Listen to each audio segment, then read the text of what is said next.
শুভ দুপুর বন্ধুরা। আজকে দুপুরে লাঞ্চে খাওয়ার জন্য আমি মেথির শাক বেগুন দিয়ে ভাজবো। তার জন্য মেথির শাকগুলোকে কেটে নিয়েছি আর এখানে বেগুন ডুমো ডুমো করে কেটে নিয়েছি। একটা লোহার কড়াই গরম করে তাতে বেগুনগুলো আগে ছেড়ে দেব। বেগুনের মধ্যে নুন হলুদ দিয়ে নিয়েছি, দিয়ে ভালো করে নাড়াচাড়া করে নেব। বেগুনগুলোকে খুব ভালো করে ভেজে নেব। বেগুনটা আমার ভাজা ভাজা হয়ে গেছে, এবার আমি বেগুনটাকে তুলে রাখবো। এবার কড়াইতে আরও খানিকটা তেল দিয়ে তাতে দুটো শুকনো লঙ্কা ফোড়নে দেব আর সর্ষে ফোড়নে দিয়ে দেব।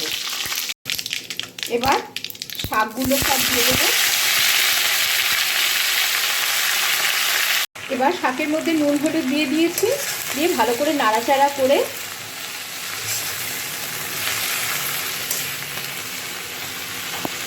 একটা ঢাকনা দিয়ে ঢেকে দেব, যাতে শাকগুলো ভালো করে সিদ্ধ হয়।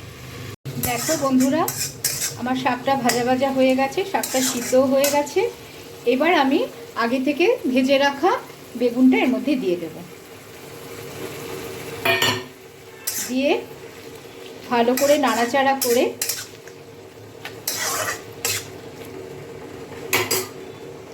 একটা ঢাকনা দিয়ে ঢেকে দেব।